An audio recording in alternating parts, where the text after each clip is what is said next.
Good morning, friends. I want to extend a warm welcome to you today. Everyone is welcome here. You are welcome here regardless of your age, your race, your income, your religion, or the gender with which you identify.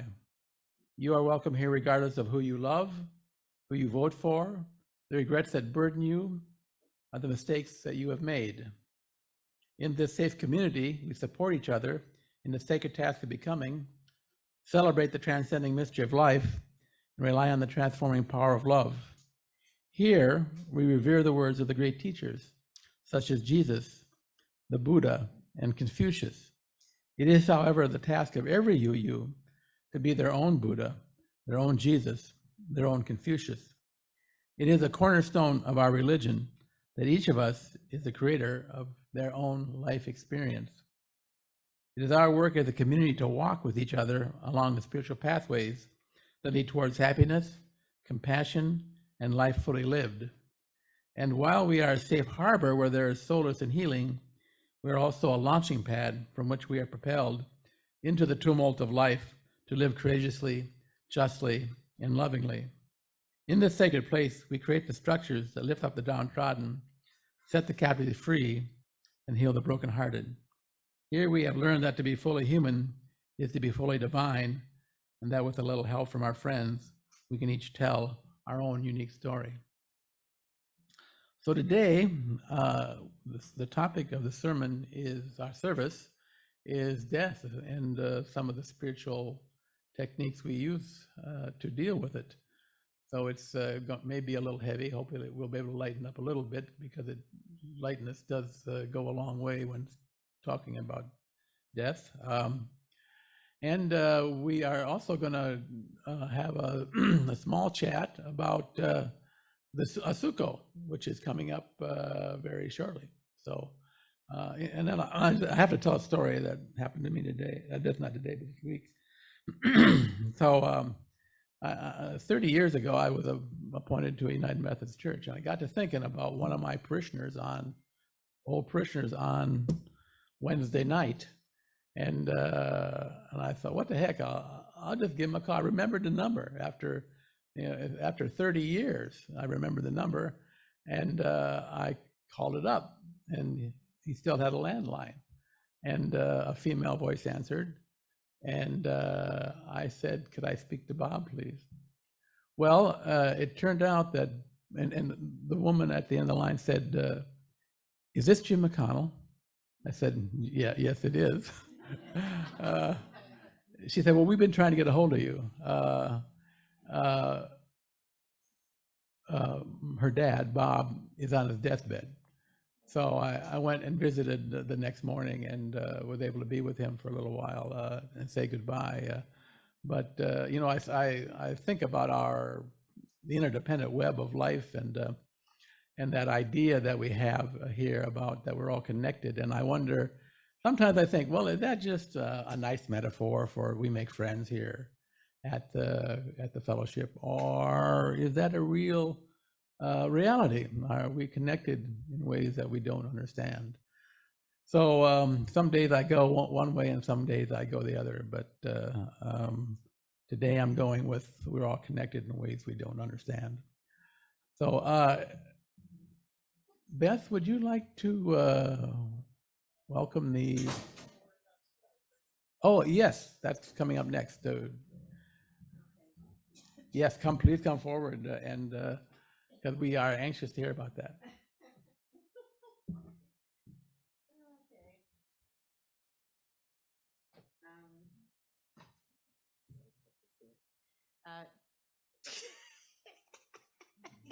This is going to be a really fun death talk today, I have a feeling, judging from what I'm seeing here today.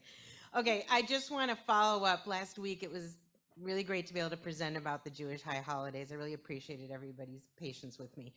And I just want to let you know that right now is going on another holiday that is part of the whole cycle, and it's called Sukkot. Sukkot is one of the holidays like Hanukkah or Passover in the winter and spring that is more of a home-based holiday, so it's kind of a lot more fun. And they all three of those last for a week. Sukkot means huts in Hebrew, or booths, and it refers to the sukkah, which is a little booth or hut that you build in your backyard. And you just try to spend as much time out there as you can during this Sukkot holiday. It's meant to be a temporary structure. It must have at least 2 walls. It has to have, it can have natural materials for the ceiling, but it has to be open to so you can see the stars in the sky. So you're outside but inside at the same time. Sukkot, like a lot of Jewish holidays, there's a lot of different meanings to it. One of them is it harkens back to pagan customs that, it's harvest time. So it's all about harvest. And the little booths represent how farmers used to go out to their fields to do the harvest. And, they were far out. And of course they had to walk or whatever, or maybe had horses, but they just worked from morning till night in the fields. And then they just, stayed outside under the stars or in a tent or something, and then got up in the morning and continued working. So it's a remembrance of all of those things. There's also historical significance. Most Jewish holidays do have a historical concept to them. And in this case, it's the Exodus from Egypt. So the idea being that Jewish people, 40 years in the desert in their tents or little temporary structures, and we're remembering that. It's interesting because the Exodus from Egypt is huge in Jewish liturgy. It's, we pray at every service. There are prayers about thanking God for getting us out of Egypt. It's, I think, especially meaningful and resonant for Jewish people because of many different times throughout history, dealing with persecution.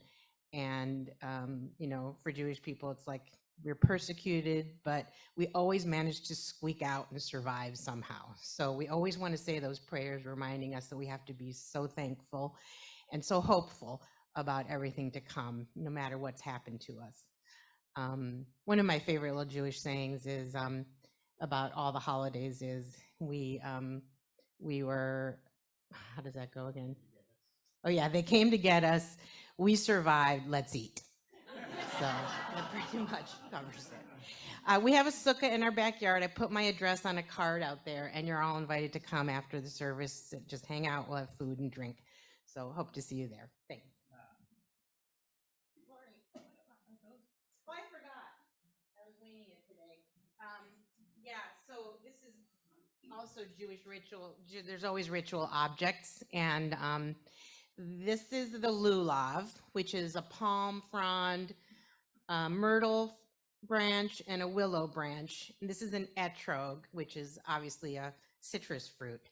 And one of the things that we're supposed to do at Sukkot is hold these together and wave them around inside of the sukkah. And this is one of those things that I personally believe goes back to a pagan custom because, look at it. You know what I mean? But there are other ideas, and it's about being thankful for the harvest and recognizing that, there's, God, or however you want to envision that, is all around us. And one cute one that I like that goes back 2,000 years is to a Kabbalistic writing, is that the myrtle looks like eyes. So, it's what we see with. The willow is like lips, so it's how we speak. The palm frond is like your spine, where all the action comes from, and the etrog is like your heart. So if you put it all together, it's all about us and who we are as individual people and also as a community of people all together. I like that one. So, okay, now I'm done. Speaking of harvests, thank you all for your generous donations to the Interfaith Action Celebration of the Harvest and Harvesters, which is going to occur this afternoon at 3 o'clock. This is genuinely an interfaith event. The religious leaders last year were Jewish, Sikh, Christian, many different denominations, and it occurs at 333 Mount Tabor Road in Buchanan. There's a notice on the door outside, and I think you'll find it quite enjoyable. All God's Children's Choir will also be there to sing during the service. And we'll be presenting symbolically this small portion of the contribution you made as part of the service during the day. Thank you. Okay, thank you, Clark. Our dedicated church singers. I used to always be the first one here on Sunday morning, but now when I come, the choir is already practicing. So thank you all for your help and the beauty of your music. So now it's time for the story for all ages. And could the young people report up front here, if I could find them out? Today is going to require a little exercise from them, but I want to tell the story first. So kids, the story I want to tell first is it's a parable actually, and it comes from the Taoist tradition. And the Taoist tradition is much older than Christianity. And one of their more interesting tales is the story of, I'm glad I got the balloons out. One of their more interesting stories is the story of the woodcutter. And the woodcutter comes home from chopping wood all day, cutting wood. And he gets to his little cottage in the forest, and there the cottage is just full of problems. Problems. Everywhere he looked, there were problems. He got busy, and he got a broom, and he got his axe, and he started swinging around and sweeping around. He got rid of all the problems except one very big problem. And that very big problem today will be played by Death himself back there. So one of the problems that we have to face, that all of us have to face, is that we are going to die. So could anyone here have someone that died that they miss a lot? Dennis, a lot of people do. Lois does, and Ishmael does. Okay, good. Well, I think a lot of people have people that we have that we miss, who have passed away, who have died. At any rate, the moral of the story is that no matter how hard they tried to get Death out of the cottage, he couldn't do it. He couldn't get Death out. So he just decided that maybe he just have to invite him in and get on friendlier terms with him. And that's what he did. And when he did, discovered that Death became something of a helper and not a hindrance to his life. So today we're going to reenact that. Somewhere a long time ago in seminary, I took a course suggesting that experience is the best way to teach. So here's what's going to happen. Death, if you'd come forward, please. So you see, he's labeled. He's a big problem for us here. And we also have the Joker is here. The Joker, would you come forward, please? So there are balloons all around. And here's what I'd like you to do. I'd like you to gather all the balloons up. But here's the thing: is you can't gather them up with your hand. You have to do like soccer. You have to gather them up with your feet and kick them into the bag. And Dennis, if you want to play, you can. Oh yeah, see that Dennis is pretty good. Okay, so let's all these balloons are the little problems. Let's get the little problems out. And Death, don't be too scary, okay?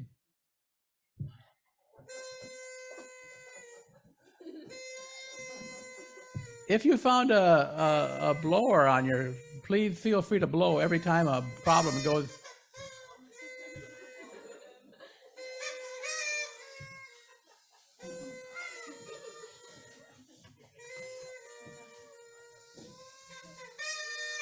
Lots of balloons back there, guys. Got to get those balloons in the back.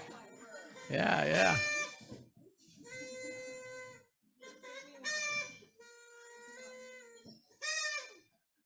Yeah, go ahead. You kick them up here with your feet. Adults, if you want to join in, please feel free. Yeah. Yeah, yeah.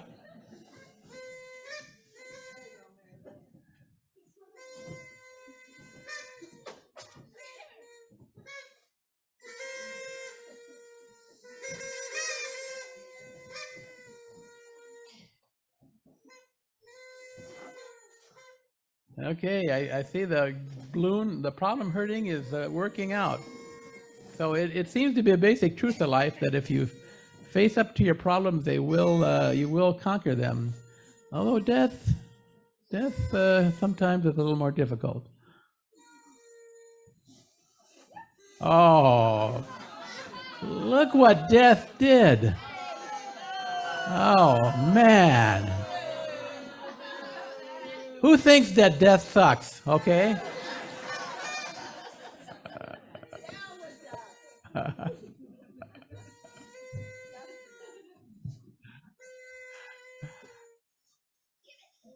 Okay, I think you guys have done a pretty good job of herding your problems into a sack. So, and I'd like to say thank Death for making an appearance here today. Hey. And also the Joker for showing up as he did.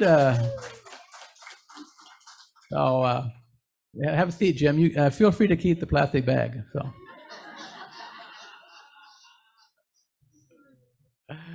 Okay, very good. You guys looking pretty good today. So let's sing the kids out.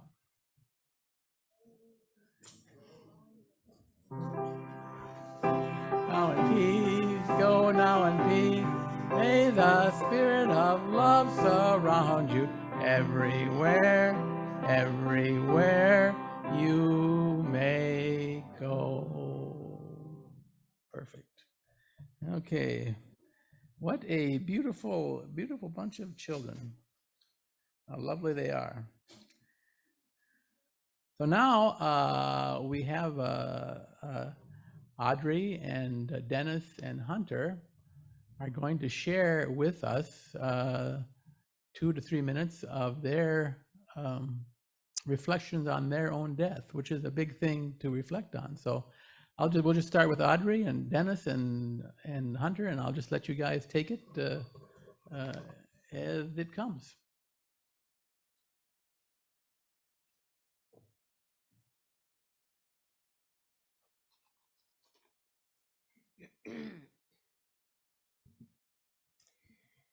I recently finished the book, You Can Heal Your Life by Louise Hay.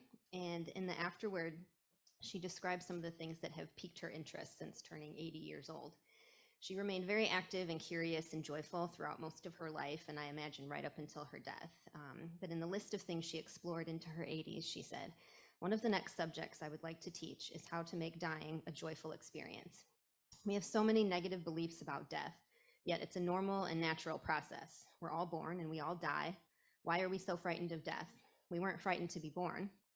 My feelings at the moment are that if we learn to live a joyous life, then we'll automatically have a joyous death."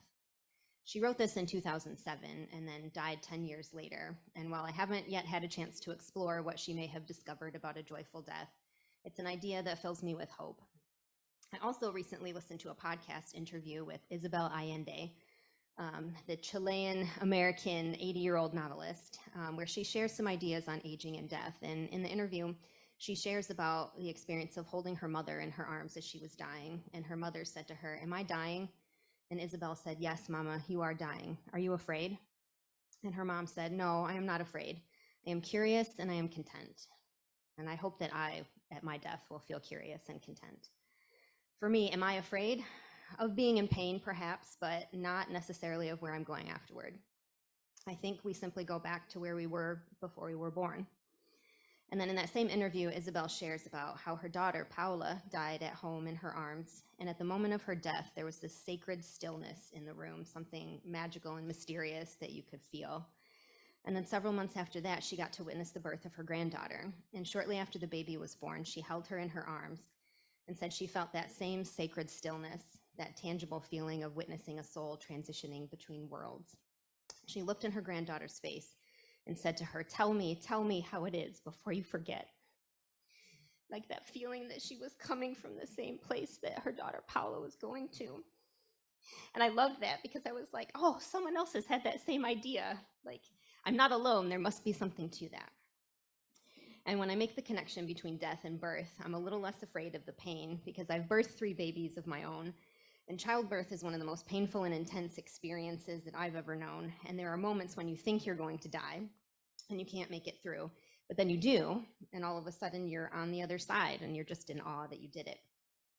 And there can also be this moment during a birth where you sort of leave your body for a bit and you feel like you're somewhere up in the cosmos and not totally in your body. And then after the baby is born, you can feel yourself kind of coming back down to earth. And it was very much like that for me with my last birth for my daughter. And it's not an experience that you can hold on to all the details, but you hold on to the feeling and you remember what it was like and you know that you did it. Just kind of in and out of worlds and back again. Completely natural and in the moment, content and curious. In my births, the most comforting part was being surrounded by the people I love and trust the most, who held my hand and talked me through some of the darkest moments, and professionals who knew what they were doing and had seen lots of births and weren't afraid of the process. I hope it is like that during my death. And of course, at the end of the birthing experience, it was beautiful to have all these people around me to celebrate my daughter and the journey we both just took. And so I hope that after I've transitioned in death, I'll be met by people I've loved and who have transitioned before me. In particular, I wonder if maybe my friend Mark might come to get me. He died back in 2013 from a motorcycle accident, and he was the one who led me to this teaching internship I took abroad in Morocco after I finished my bachelor's degree. And he and his family had been living there for about 10 years, and he taught music at this American school in Fez. And he was like, why don't you come and teach here for a bit, see if you like it. And so I did, and when I arrived there, I had taken a flight to Tangier, which is about 4 hours from Fez, and he drove all the way from Fez to Tangier to pick me up from the airport. And it was a long 4-hour drive back to Fez, but during that time, I just looked around at the beautiful rolling Moroccan countryside, and I took in this new place. And Mark told me all about what life had been like for him and his family in the 10 years that they had lived there, and some of the challenges that they had faced and overcome, and how overall they loved living in Morocco, despite that many things were still hard. And throughout that whole semester, he talked me through some really rough times, and he was kind of like a big brother and just always had really good advice and this calm demeanor. And he moved through life like someone who had a lot of confidence because he had overcome a lot of challenges and knew he could take care of business. And so I think I'd liked him to meet me on the other side and drive with me for a while as I look around at the beautiful new country I'm in and talk me through some of what the next life might be like. He may or may not be available for that. I don't know. I haven't officially asked him yet, but I think I will. And so I think for me, I see death as a curious and mysterious traveling adventure, just continuing to move through life.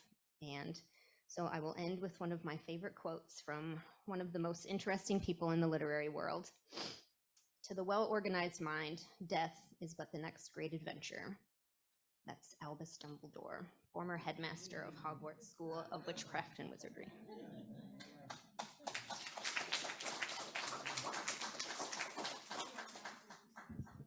That was great, Audrey. In fact, that reminded me of something in my own life that I wasn't going to talk about, but I will. I was with my grandfather when he died, when he took his last breath. And later on, I was about 18. Later on, when I was about 20, my mother was dying. And she said, did you see Grandpa and Grandma?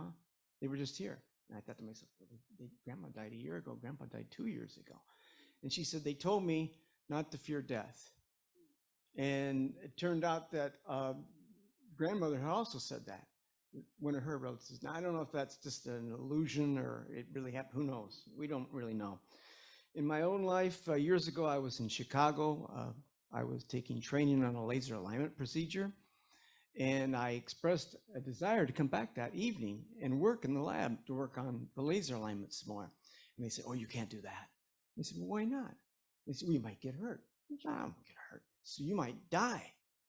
And he said, there'll be nobody here to help you. And I said, well, if that happens, my problems are all over. They didn't like that.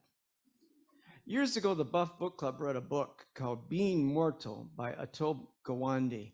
And it's a wonderful book. I recommend it. Gawande, being mortal. And in this book, he talks about embracing death. He talks about accepting it. He talks about working with it. Rather than dying hooked up to tubes in a hospital, wouldn't it be better to die at home with your loved ones, surrounded by all the things that you love? That's the kind of death that I would like to have.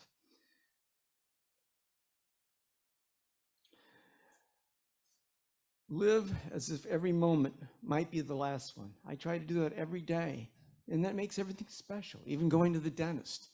It's special. Enjoy it. Embrace it. You don't, maybe the last time you ever get to go to the dentist again. Who knows? Last time you ever have clean teeth. It's nice to have clean teeth. Everybody likes that. I've had a good long life. I'm going to be 73 very soon. I've hiked mountains and jungles. I've been animal watching in Africa. I've traveled throughout most of the world.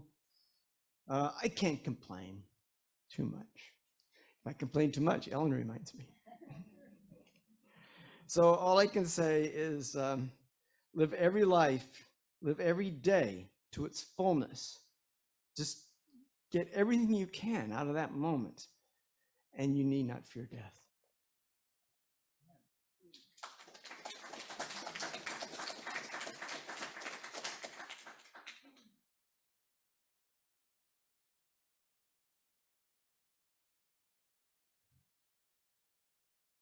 Mine is more of a downer, I felt. It's inspiration.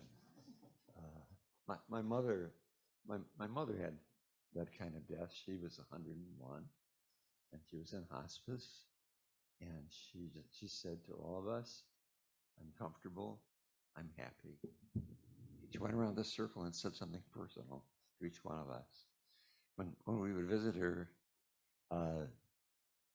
she would always say to my wife, Deej, "Now, Darla, behave yourself." So she went around the circle. She said something to me. She got to Deej and she said, "Now, Darla, I won't be here to tell you. So remember, behave yourself." And she just died a few hours later. That's well, me. I hope for that too. But anyway, okay.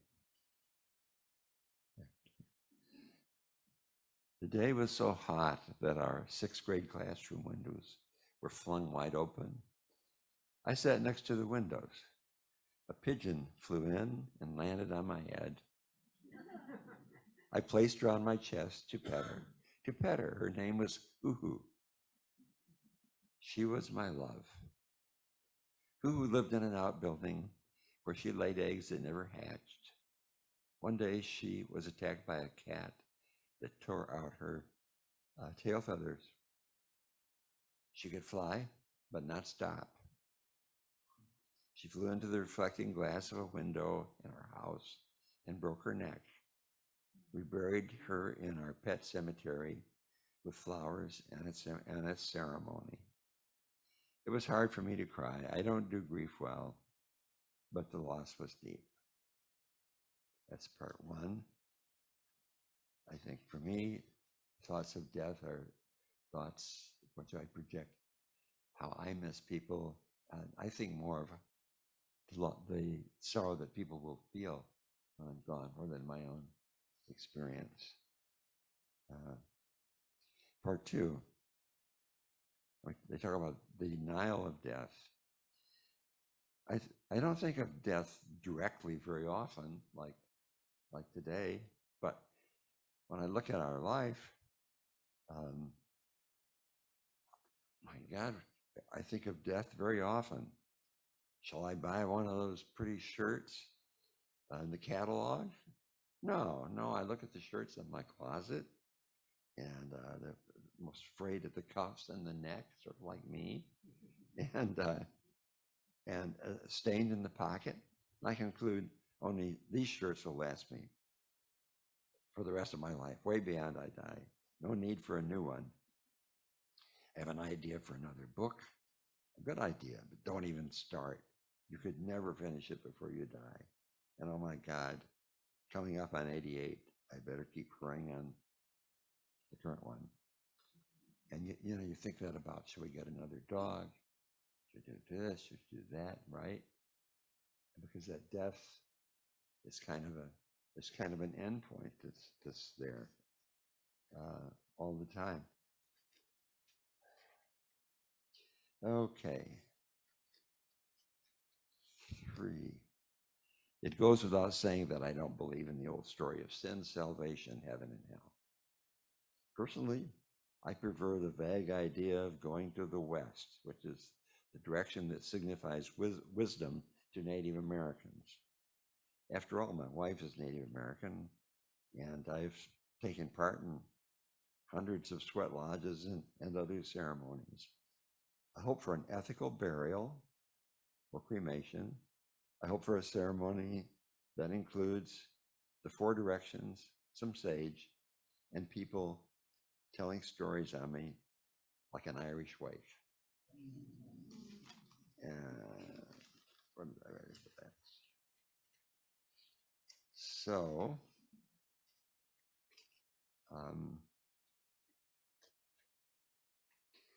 finally, if you look at the world and look at the evolution of life, there can be no life without death. There can be no life without death. So when we die, we're participating in life. And Rand said, "I don't die when I go or when I stop." I like the word stop. When I stop, the world goes. From my point of view, the world goes, and it's the responsibility of others to keep it alive.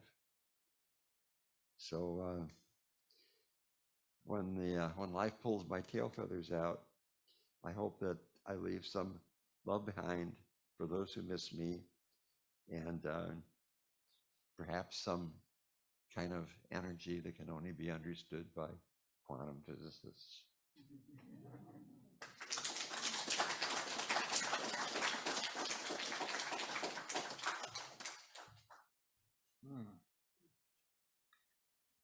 Wow, that was delicious. Thank you, 3, for bringing that to us. Deej, how did that behaving stuff working out for you?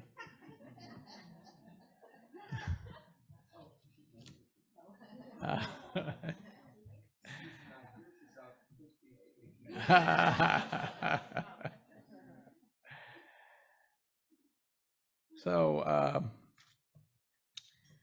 while I was going to seminary, I ran a little short of money, and I asked my dad for a loan, and he gave it to me, a pretty sizable loan. And I graduated from seminary course and started in the church, and things came and went. And then 30 years later, I still hadn't paid my dad back. Well, he died before I had a chance to pay him back.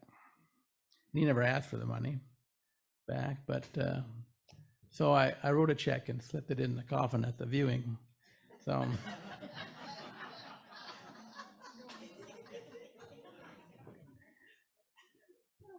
So in the history of the world, no one who has died has failed in any way to do so. Everybody, when their time comes, will successfully die. Death is not the problem. Fear of death is the problem. In this short sermon, I'm going to take a look at 2 constructive ways of dealing spiritually with the fear of death. The story I'm about to tell could have been titled "How Death Saved My Life." 28 years ago, Tuesday, December 5th, 1995, I went to work as I normally did. By 1 o'clock in the afternoon, I was laying on a gurney while a nurse prepped me for what would be a 5 bypass open heart surgery. I was 45. My 3 boys were teenagers. My daughter was only 10. I was building, after hours, the house we now live in.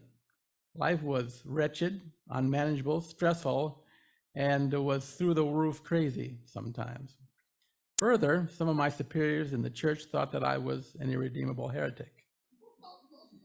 As they still do. As I lay there on the gurney, I asked the surgical nurse if my surgeon was a competent surgeon. She informed me that my anesthesiologist was considered one of the best in the country. I said, "Yeah, but how good is my surgeon?" She said, "Your anesthesiologist is one of the best in the country." After the surgery, I threw myself back into work, no wiser for my difficulties. I used the 3 months of recovery time the doctor prescribed for going back to work, before going back to work rather, to wire, plumb, and install the furnace and air conditioning in my new house. Skipping ahead 4 years to 1999, I am again laying on a gurney, this time in the heart catheterization lab at Memorial Hospital in South Bend. The doctor, while doing the heart cath, was unable to get the device out of my heart. Suddenly, the event, which had started as something of a quiet, intimate affair between me, the doctor, and the surgical nurse, had turned into a loud town hall meeting with many doctors in the room expressing their opinions, and as I learned later, just spectating. And I, of course, was awake during the entire heart cath. As I lay on the gurney, the device still in my heart, the doctor went out to my wife and told her that there was a significant chance that I would die on the table when he attempted to remove the device. He came back into the theater and told me that he was sorry and that there was nothing he could do for me, and he pulled the device out. I lived.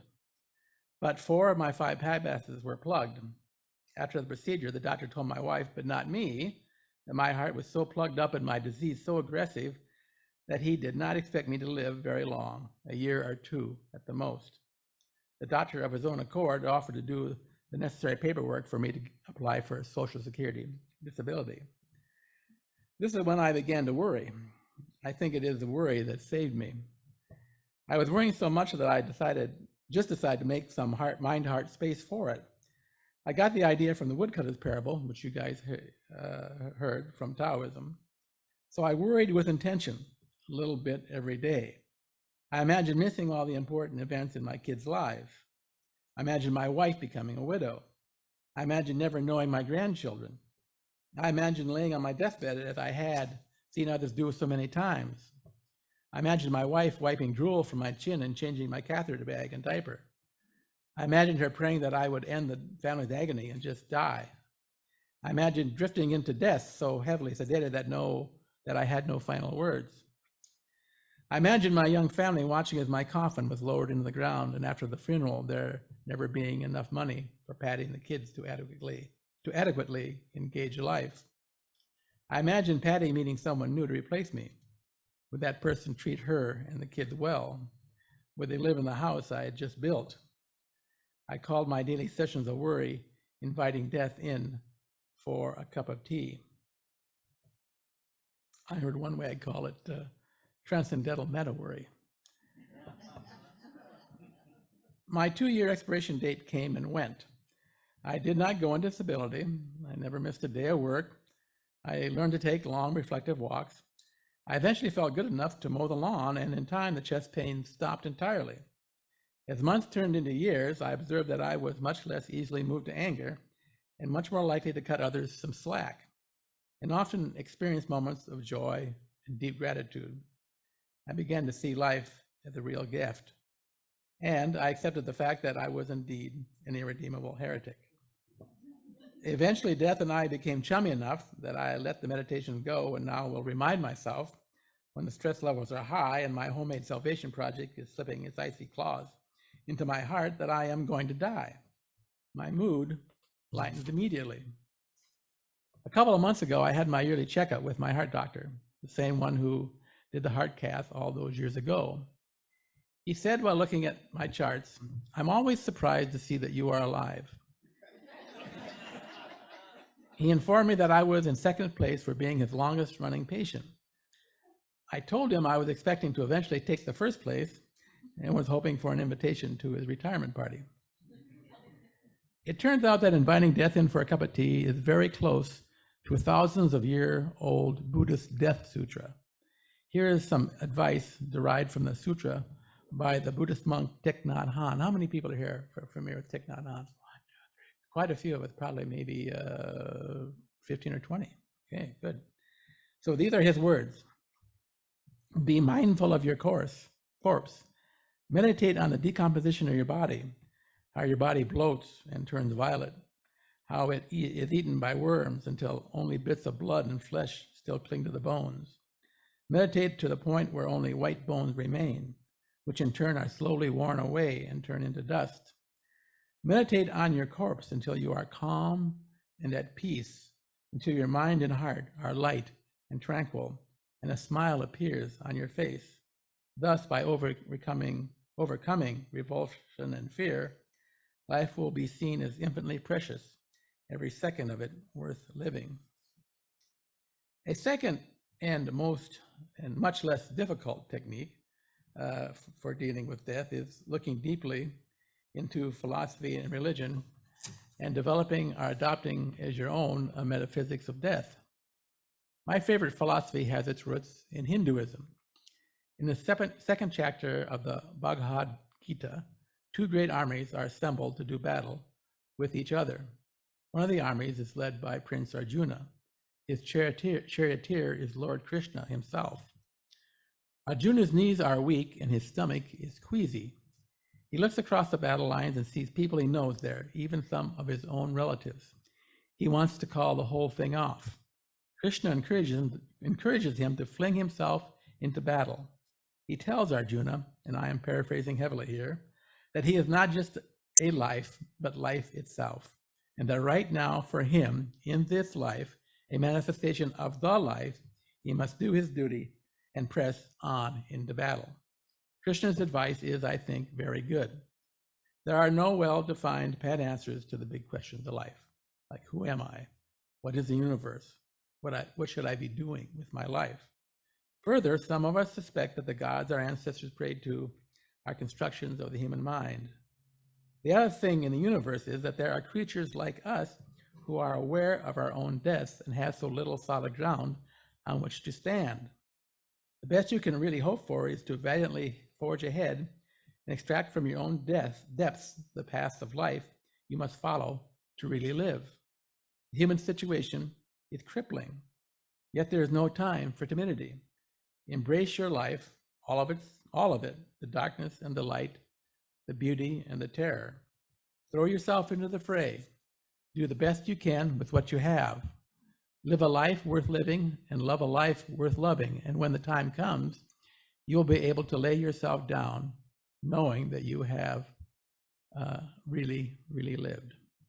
Now let's meditate over the music that Beth is going to play.